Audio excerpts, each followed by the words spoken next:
Menyaksikan Kompas Bisnis, saudara, dan yang diangkat pagi ini oleh Kompas Bisnis adalah seperti yang ada di belakang saya, yaitu rupiah merosot.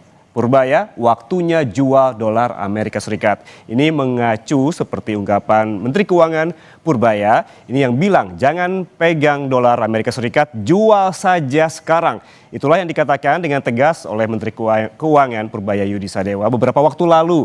Bahkan Purbaya berkelakar agar pemegang dolar berhati-hati dengan penguatan rupiah. Purbaya bilang yang membuatnya optimistis adalah pertumbuhan ekonomi yang membaik akan berpengaruh terhadap nilai tukar rupiah. Lalu hingga kini bagaimana kenyataannya? Apakah nilai tukar rupiah terhadap dolar seoptimis ucapan Pak Purbaya?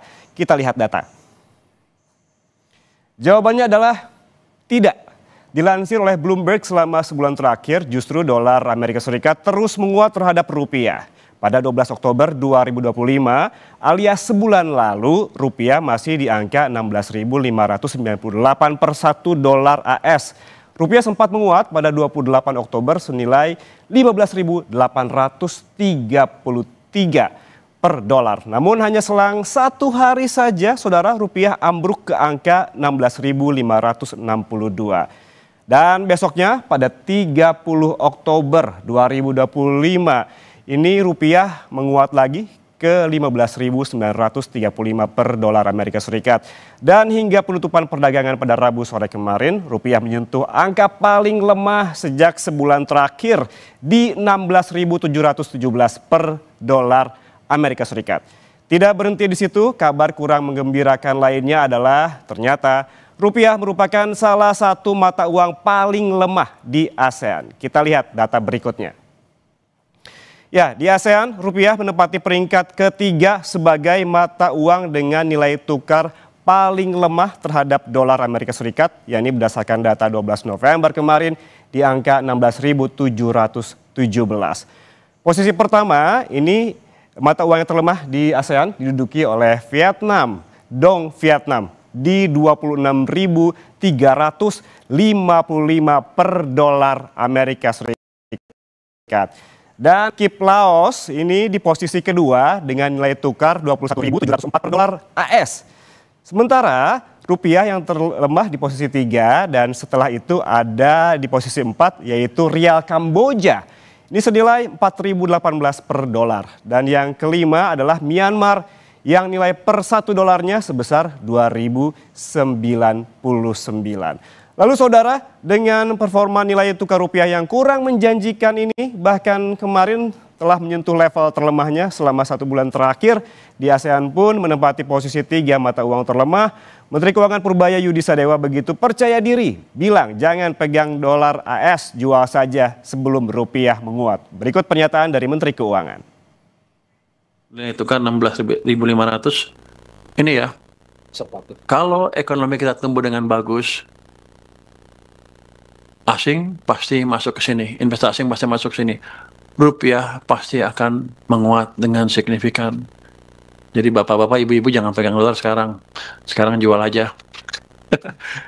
Begitu ekonomi jalan, ini menguat dengan signifikan. Lo jual dolar lo ya, lo jual dolar lo ya. Gak punya lo, bohong lo.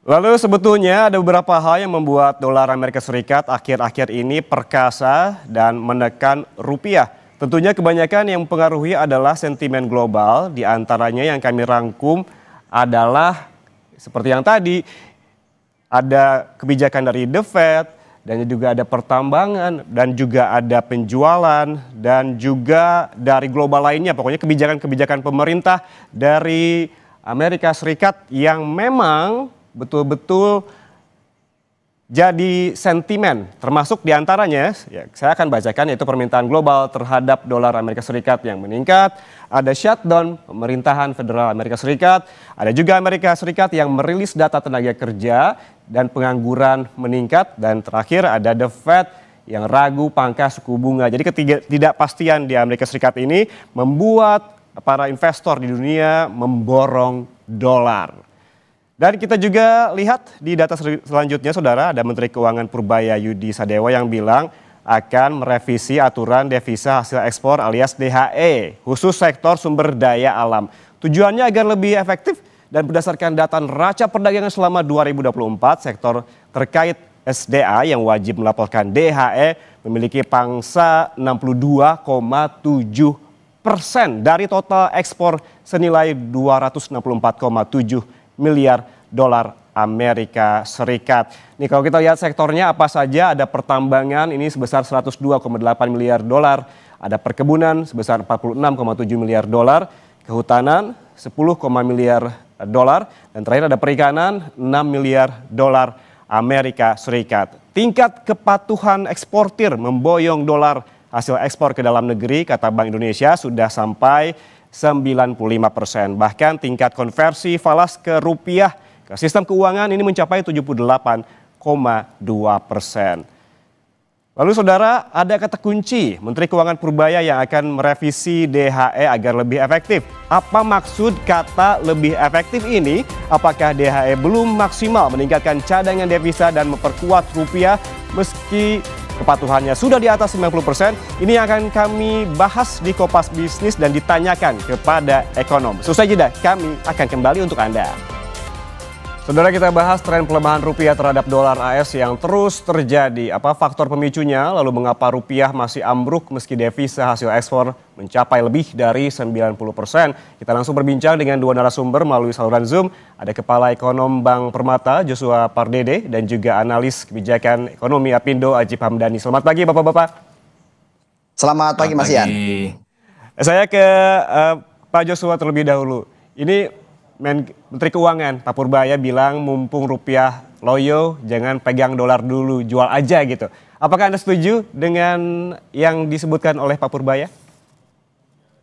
Ya tentunya kalau kita melihat dalam hal ini kebutuhan dolar, ya memang kebutuhan dolar bagi pelaku usaha itu kan biasanya akan cukup tinggi ya. Biasanya pada tiap kuartal untuk pembayaran impor dan juga biasanya utang luar negeri. Dan itu juga biasanya terjadi juga dari sisi pemerintah. Dan kalau kita lihat nanti biasanya menjelang akhir tahun biasanya memang akan ada tadi ya kebutuhan dolar juga di akhir tahun. Namun di luar itu memang bagi masyarakat luas yang memang tidak ada exposure terhadap falas ya memang sebaiknya buat apa memegang dolar ya, karena tentunya kita melihat bagaimana upaya-upaya kontribusi kita sebagai pelaku ekonomi termasuk juga masyarakat untuk bisa menjaga stabilitas rupiah. Kalau memang sekiranya tidak ada urgensinya untuk memegang dolar ya buat sebaiknya memang arahan dari Pak Menko itu sebaiknya juga dilakukan ya oleh masyarakat luas, karena kembali lagi fluktuasi dari nilai tukar rupiah ini tentunya akan cukup mempengaruhi ya buat para pelaku usaha khususnya yang memang memiliki exposure pada bahan baku impor ya seperti itu. Oke, artinya ini tergantung dengan kebutuhan dari warga ataupun investor ya. Berapa besar urgensinya untuk menjual dolar? Memang apabila dibutuhkan silakan jual, tapi memang kalau tujuannya investasi jangka panjang juga tidak apa-apa untuk disimpan begitu ya, Pak Joshua. Kemudian ini rupiah kan terus melorot terhadap dolar Amerika Serikat, bahkan sempat ke posisi terpuruk begitu di penutupan perdagangan di hari kemarin. Apakah ada kekhawatiran terhadap fundamental ekonomi ataukah ada penyebab lain menurut Anda? Ya, saya pikir memang kalau kita bicara saat ini ya, vulnerability score data-data indikator makro Indonesia, sebagian besar datanya masih dalam kondisi yang cukup solid ataupun resilient dari sisi fiscal deficit, dari sisi current account deficit, inflasi terkendali, pertumbuhan ekonomi kita relatif cukup baik, rata-rata dalam 3 kuartal terakhir tahun ini di kisaran 5%, sehingga belum ada indikasi yang menunjukkan bahwa fundamental ekonomi kita mengalami tren yang memburuk ya. Dan kalau kita bandingkan bahkan dengan negara tetangga kita seperti Malaysia, justru vulnerability skornya Malaysia itu lebih buruk dibandingkan jauh lebih buruk dibandingkan Indonesia. Sehingga memang meskipun memang kita melihat bahwa sampai dengan awal November ini investor asing masih terlihat masih keluar ya dari pasar obligasi. Kalau kita melihat dalam 2 bulan terakhir ini dari bulan September itu kurang lebih sekitar 4,6 billion US dollar ya kepemilikan asing di dalam SBN ini menurun. Namun di sisi lainnya kalau kita melihat dalam hal kepemilikan ataupun investor asing justru mencatatkan net buy di pasar saham.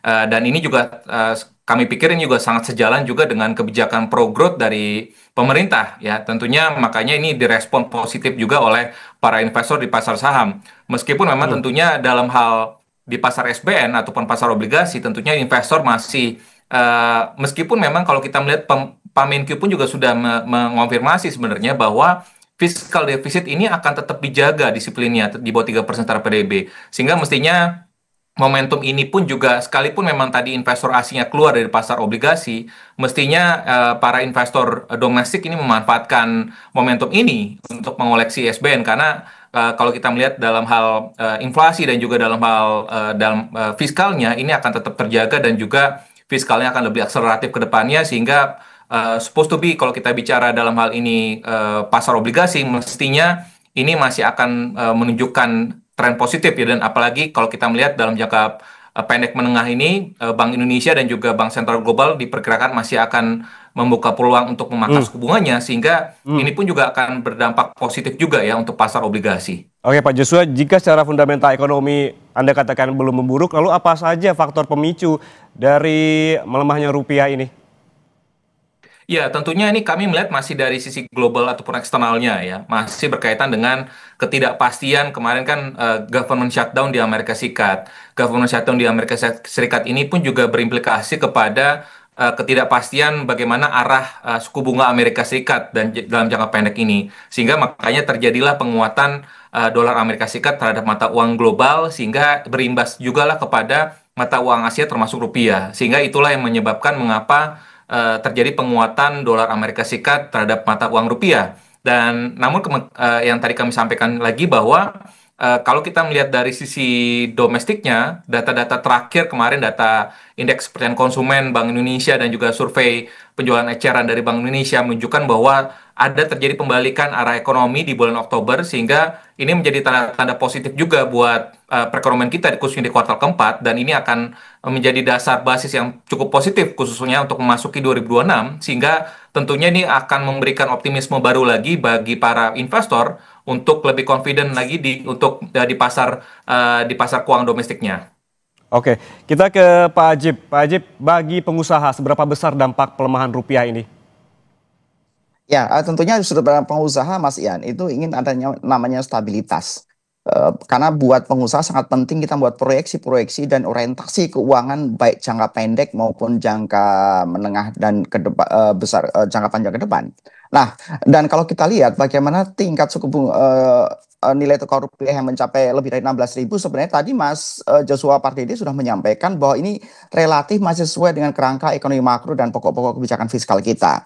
Dan kalau kita lihat menarik memang profil seorang Menteri Keuangan sekarang Mas Ian yang ingin terus memacu pertumbuhan ekonomi. Dan dalam konteks pertumbuhan itu dan dalam konteks pertumbuhan yang ingin dipacu lebih tinggi tentunya berdampak pada inflasi yang cukup eskalatif.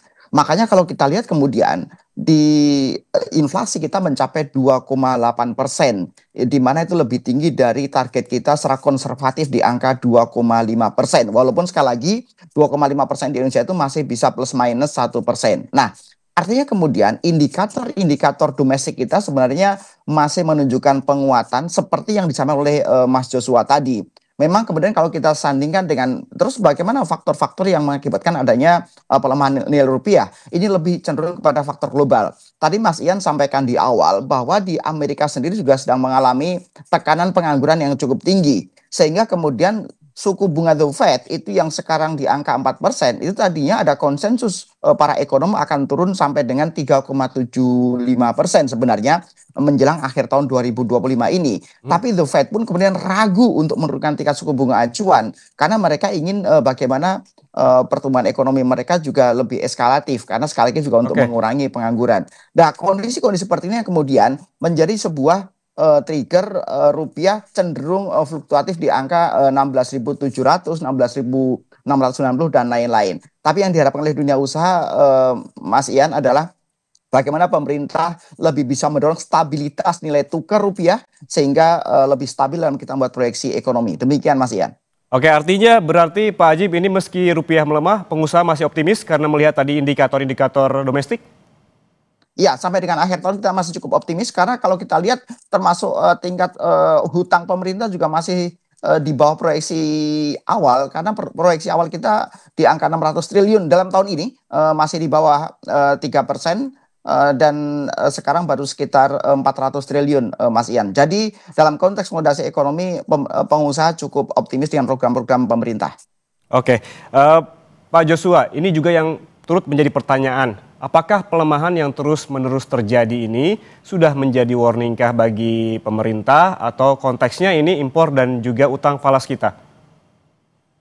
Ya, kalau kita bicara dalam hal ini sensitivitas ya nilai tukar, pelemahan nilai tukar ini terhadap khususnya APBN tentu dalam hal ini APBN 2025 yang masih dalam tahun berjalan ini tentunya akan tetap ada ya dampaknya ataupun sensitivitas analisisnya pun juga sudah tertera dalam APBN 2025. Namun demikian tentunya dengan adanya pelemahan rupiah ini akan berdampak tadi kepada tambahan beban subsidi ya baik itu subsidi BBM ataupun subsidi yang lain-lainnya. Namun dan juga termasuk juga pembayaran utang luar negeri. Namun kalau kita bicara dalam hal ini dalam hal ini bagaimana postur APBN sejauh ini kami tetap melihat bahwa postur APBN Indonesia masih dalam pagar yang masih manageable gitu ya. Sehingga harapannya ini tidak sampai mempengaruhi signifikan kinerja dari sisi fiskal pemerintah Indonesia, terutama juga dalam hal pengelolaan utang ke depannya, karena kami meyakini bahwa sampai dengan sejauh ini pun juga sebagian besar lembaga rating internasional masih menetapkan Indonesia sebagai investment grade ya, sehingga karena lembaga pemeringkat internasional menilai bahwa pengelolaan utang, terutama juga dengan berbagai kondisi global, termasuk juga dengan dinamika pergerakan nilai tukarnya, ini dinilai bahwa pengelolaan nilai tukar, pengelolaan utang pemerintah masih relatif baik. Dan di samping itu pun juga pelaku pasar pun juga tidak perlu khawatir karena Bank Indonesia selalu berada di pasar ya untuk menjaga stabilitas nilai tukar rupiah dengan triple interventionnya, lalu juga dengan open market operation yang pro market ya tentunya dengan langkah-langkah kebijakan inilah diharapkan dan juga kalau kita bicara dalam hal ini cadangan devisa ya cadangan devisa pun juga di data terakhir bulan Oktober kemarin ini pun juga menunjukkan tren peningkatan ya sehingga memang dan mendekati 150 billion US dollar sehingga ini cukup ample ya ataupun memadai untuk bisa meredam ataupun mengabsorb tadi dinamika yang terjadi dalam hal ini pergerakan nilai tukar rupiah dalam jangka pendek ini. Yang turut jadi sorotan sejak lama ini Pak Joshua dan juga Pak Ajib ini terkait dengan devisa hasil ekspor dengan kepatuhan di atas 90%. Apakah DHE ini akan direvisi oleh Menke ataupun DHE ini akan direvisi oleh Menke dan apakah DHE ini belum optimal mencegah kejatuhan rupiah? Namun jawabannya tahan dulu, setelah jeda kami kembali tetaplah bersama kami di Kompas Bisnis. Anda masih bersama kami di Kompas Bisnis, Saudara. Devisa hasil ekspor sumber daya alam ini ada dengan kepatuhan di atas 90%. DHE ini akan direvisi oleh Menteri Keuangan. Lalu apa kata Menteri Keuangan terkait rencana ini? Berikut statement dari Menteri Keuangan. Poin-poin aturan DHE SDA ini kan sedang dalam diskusi yang jelas kelihatannya akan direvisi sedikit supaya lebih efektif. Tapi yang jelas kami dari Keuangan sudah mengirimkan surat ke Menteri Sekretaris Negara untuk supaya Keuangan bisa dapat izin sebagai pemerakarsa untuk perubahan revisi DHE SDA ini. Begitu keluar aturannya kita akan diskusikan dengan cepat. Sebetulnya sudah didiskusikan dengan BI, OJK, dan LPS. Tapi nanti sebelum itu kita putuskan secara resmi belum bisa kita umumkan. Ya, kita kembali bergabung dengan sejumlah narasumber. Saya ke Pak Joshua. Tadi kita sempat membahas terkait dengan DHE ini, seperti yang disebutkan oleh Pak Purbaya tadi. Ini terkait dengan kepatuhan DHE ini di atas 90% dan kemudian juga akan direvisi. Apakah menurut Anda DHE ini belum optimal mencegah kejatuhan rupiah? Saya pikir memang kalau kita melihat dari sisi kinerja DHE, ini kita juga perlu lihat bagaimana kinerja ekspor kita ya, khususnya ekspor SDA yang mungkin agak sedikit terpengaruh juga oleh harga komoditas global yang juga dipengaruhi juga oleh kondisi global ya terkait dengan pelambatan Tiongkok dan juga perlambatan ekonomi global di tahun ini. Sehingga tentunya kalau kita bandingkan dengan puncak kinerja ekspor kita 2022 pada saat harga komoditas lagi tinggi-tingginya, tentunya ini terjadi normalisasi. Sehingga tentunya puncak ekspektasi momentum kita bisa mendapatkan DHE yang cukup optimal pada tahun 2022 itu kan juga tentunya tidak setinggi pada tahun 2022. Namun juga kalau kita melihat bagaimana sih dari sisi realisasi DHE sendiri sejauh ini saya melihat bahwa sekalipun memang tadi realisasi ataupun compliance-nya mendekati lebih dari 90%, meskipun memang tadi dari sisi rupiahnya pun juga sebenarnya penempatan DHE itu sudah cukup bagus ya untuk bisa mendorong tadi meningkatkan suplai falas dalam negeri. Ya, namun tadi di saat bersamaan kami juga melihat tadi bahwa terjadi outflow di sisi pasar keuangan khususnya pasar obligasi. Sehingga sekalipun tadi ada dari sisi DHE-nya masuk, tapi di sisi pasar keuangannya tadi khususnya di pasar obligasi terjadi outflow ya sekitar 4,6 miliar US dollar. Sehingga makanya mungkin efek dari DHE tersebut itu akhirnya tersamarkan ya karena terjadinya outflow dari pasar obligasinya itu sendiri. Namun kami tetap melihat dengan inisiatif dari Pak Menkyu untuk sekiranya memang ada mau melakukan revisi lebih lanjut lagi terkait dengan PP 8 nomor 2025 yang sebenarnya juga baru direvisi oleh pemerintah dalam ini Menko, tentunya sah-sah saja dan tentunya ini diharapkan tetap bisa memberikan dan perlu diajak juga diskusi oleh pelaku usaha khususnya para eksportir sehingga jangan sampai ini memberatkan dan juga tetap memberikan insentif ya kepada para eksportir SDA sehingga produktivitas dari kebijakan ini bisa kita tarik, bisa kita rasakan ya dampaknya kepada stabilitas nilai tukar rupiah ke depannya. Oke Pak Joshua, jika Anda tadi menyebutkan bahwa ini menambah supply, lalu mengapa cadangan devisa kita seolah-olah nggak kemana-mana? Apa yang salah? Ya, tadi kami sampaikan bahwa sekalipun tadi DHE-nya masuk, tapi di sisi lain di saat bersamaan pun juga terjadi capital outflow dari sisi pasar S-bond ataupun obligasi. Dan ini tentunya kalau kita melihat terjadi mulai 3 bulan terakhir ini ya. Kalau kita bandingkan dari awal tahun itu terjadi inflow cukup besar di pasar obligasi, namun dan di saat bersamaan pun juga pasar sahamnya terjadi outflow, namun terjadi perubahan shifting ataupun minat asing saat ini cenderung berubah ya, yang tadinya dia masuk kepada obligasi sekarang mungkin sebagian masuk kepada pasar saham, tapi itu masih sebagian karena inflows yang cukup besar deras dari awal tahun di pasar obligasi ini belum sepenuhnya translate kepada inflows yang cukup besar di pasar saham gitu ya, sehingga karena tadi masih ada wait and see terkait dengan bagaimana undang-undang keuangan negara yang masuk dalam prolegnas 2026 sehingga ini masih menyisakan wait and see dari sisi investor asing apakah fiscal deficit ini masih akan tetap dijaga atau tidak. Meskipun memang Pak Menkyu sudah mengonfirmasi bahwa fiscal deficit tetap akan dijaga, tapi tentunya ini persepsi dari investor asing ini tentunya harus dikonfirmasi ataupun perlu dijelaskan kembali lagi ya oleh pemerintah agar confidence level dari investor asing ini bisa kembali pulih sehingga inflows di pasar S-bond atau pasar obligasi bisa kembali meningkat lagi sehingga efek dari DHE tadi itu tidak tersamarkan oleh keluarnya dana asing di pasar obligasi sehingga harapannya dari sisi cadef kita pun juga akan kembali meningkat lagi. Oke, Pak Ajib, apakah Anda sepakat dengan tadi yang disebutkan oleh Pak Joshua ataukah ada pendapat lain terkait dengan cadangan devisa kita yang nggak kemana-mana? Tadi disebutkan adanya capital outflow. Oke, saya akan menggarisbawahi yang disampaikan oleh Mas Joshua. Jadi begini, Mas Ian, bahwa ada beberapa sektor yang akan mempengaruhi bagaimana tingkat nilai tukar rupiah. Yang pertama adalah real sektor. Kalau real sektor berarti hubungannya nanti dengan kegiatan ekspor impor kita yang nanti dengan kebijakan-kebijakan DHE. Yang kedua adalah pasar keuangan. Karena pasar keuangan kita itu setiap hari kira-kira dari jam 7 pagi sampai dengan 5 sore itu kira-kira perputaran uang lebih dari 10 triliun setiap hari. Sehingga kemudian juga akan sangat efektif mempengaruhi nilai tukar rupiah ketika kemudian terjadi banyak outflow, capital outflow dalam bentuk valuta asing. Kemudian yang ketiga berbicara neraca keuangan. Karena memang neraca keuangan kita di tahun 2025 ini, Mas Ian, itu kita membayar hutang itu sekitar 800 triliun tahun ini yang termasuk sebagian juga falas. Oke, sekarang kita fokus ke real sektor yang terkait dengan DHE. di mana kemudian Menteri Keuangan kita lihat mengusulkan dan memberikan usulan kepada pemerintah, kepada presiden, itu kita harus rinci dulu. Usulannya itu adalah bentuk PMK atau bentuk peraturan presiden. Karena bisa aja Menteri Keuangan ingin memberikan usulan kepada presiden untuk merubah PP-nya. Tadi Mas Joshua juga menyampaikan bahwa PP kita ini kan juga baru direvisi di bulan Februari kemarin, di mana PP yang berulang PP nomor 8 tahun 2025, yaitu tentang kebijakan-kebijakan dan insentif yang diberikan pada eksportir yang menaruh uangnya dalam bentuk devisa hasil ekspor.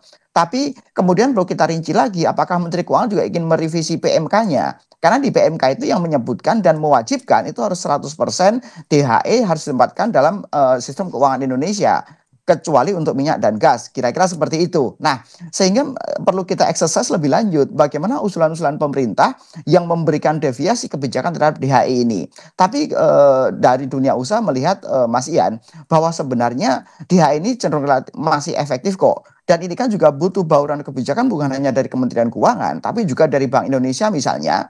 Ketika misalnya DHE dijadikan back to back kolateral, itu seharusnya kita mendapatkan insentif bunga misalnya. Nah itu kan masuk ke ranah peraturan presiden, nggak hanya cukup ranah peraturan Menteri Keuangan, karena PMK hanya mengatur kebijakan fiskal. Sedangkan kebijakan-kebijakan moneter harus diatur melalui peraturan BI ataupun peraturan pemerintah melalui presiden. Kira-kira demikian Mas Ian. Jadi sekali lagi bauran kebijakan baik fiskal moneter ini yang dibutuhkan untuk kita memperkuat struktur nilai tukar rupiah. Itu yang diharapkan oleh dunia usaha, Mas Ian. Oke Pak Ajib, ini kan Pak Purbaya akan merevisi soal aturan DHE ini agar lebih efektif, sebutkannya agar lebih efektif. Apakah Anda melihatnya ada yang kurang efektif saat ini? Sebenarnya ini yang tadi kita sampaikan Mas Ian. Pak Purbaya ini akan merevisi PMK-nya atau memberikan usulan untuk merevisi PP-nya. Karena ini nanti domainnya akan berbeda. Kalau misalnya memberikan usulan terhadap revisi PP-nya misalnya, ya udah biar bagaimana devisa itu efektif terhadap perputaran ekspor impornya, misalnya harus diberikan, kalau kemudian dunia usaha butuh uang nih sehingga perlu meminjam dalam bentuk mata uang rupiah, maka harusnya spread marginnya juga lebih kecil misalnya. Nah, kondisi ini yang akan memberikan dampak efektivitas uang yang ditaruh di menjadi bagian DHE ini untuk kemudian tetap berputar di sistem keuangan Indonesia dan membuat perputaran ekonomi ekspor impor kita juga tetap efektif. Jadi ini yang menjadi catatan-catatan Apindo, karena dari awal Apindo memberikan usulan sejak awal tahun ketika usulan DHE 100% ini akan dikeluarkan Mas Ian, agar bagaimana uang yang menjadi hasil ekspor ini efektif untuk memutar transaksi perdagangan dan mendorong real sektor untuk bisa lebih eskalatif. Ini yang menjadi concern dari Apindo, Mas Ian. Oke, kalau dari Pak Joshua seperti apa? Apa yang perlu direvisi oleh Menteri Keuangan terkait dengan DHE ini agar lebih efektif? Ya mungkin kalau kita melihat dari sisi tadi, karena tadi minta izin kepada Seskap ya, mungkin ini ataupun Setnek mungkin lebih kepada tadi mungkin revisi PP-nya tadi yang sampaikan Pak Ajib ya, apakah ini revisi PP-nya ataupun justru malah PMK-nya. Tapi kalau tadi sekiranya PP-nya kemungkinan besar tadi adalah mungkin tadi ada beberapa klausul dalam PP 8 2025 ini yang mungkin dirasa ataupun dinilai oleh Pak Menkyu belum begitu efektif gitu ya, sehingga saya pikir ini pun juga sah-sah saja ya, karena kalau misalkan beliau pun juga melihat bahwa penerimaan dari sisi ekspor jadi berkurang, tentunya akan menjadi apa namanya, beliau pun juga bisa menyatakan ada ataupun bisa memberikan masukan ya tentunya. Dan menurut saya mungkin beberapa masukannya terkait juga dengan insentif ya, ataupun mungkin misalkan periode waktu yang 12 bulan itu mungkin terlalu panjang mungkin ya, kalau kita melihat dari berbagai dari berbagai survei ataupun berbagai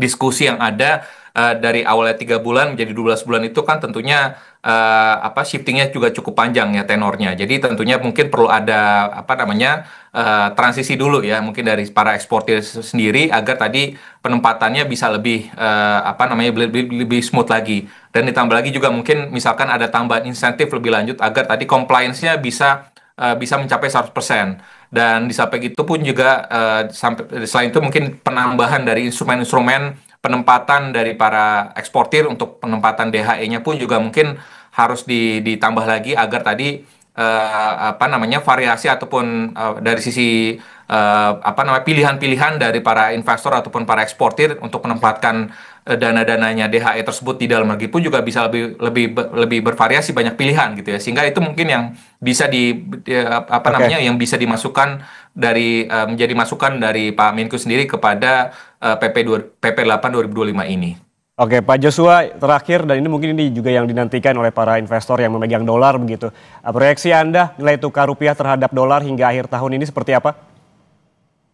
Ya, kalau kita bicara dengan ekspektasi bahwa government shutdown di Amerika Serikat akan segera berakhir gitu ya, karena Demokrat pun juga akhirnya akan sedikit menyerah kepada Republikan, dan ini artinya bahwa data-data dari US yang sebelumnya kemarin tertunda ini akan segera dirilis, sehingga arah penentuan dari suku bunga Amerika Serikat pun juga akan lebih terbuka lagi ya, sehingga dan kalau kita melihat dari beberapa leading indicator-nya bahwa data ekonomi Amerika Serikat cenderung mengalami pelemahan, sehingga kami tetap melihat bahwa ada peluang kembali lagi penurunan suku bunga di Amerika Serikat ya, di sisa akhir tahun ini setidaknya 25 basis poin, sehingga ini akan tetap memberikan ruang kembali lagi untuk adanya pelemahan dari sisi dolar Amerika Serikat terhadap mata uang globalnya, termasuk juga rupiah, sehingga kami tetap melihat bahwa dan di samping itu juga dalam sisi fundamental ekonomi kita pun juga masih tetap resilient dan kuat ya, sehingga kami tetap melihat bahwa nilai tukar rupiah masih berada dalam kisaran 16.300 sampai dengan 16.500 hingga akhir tahun ini.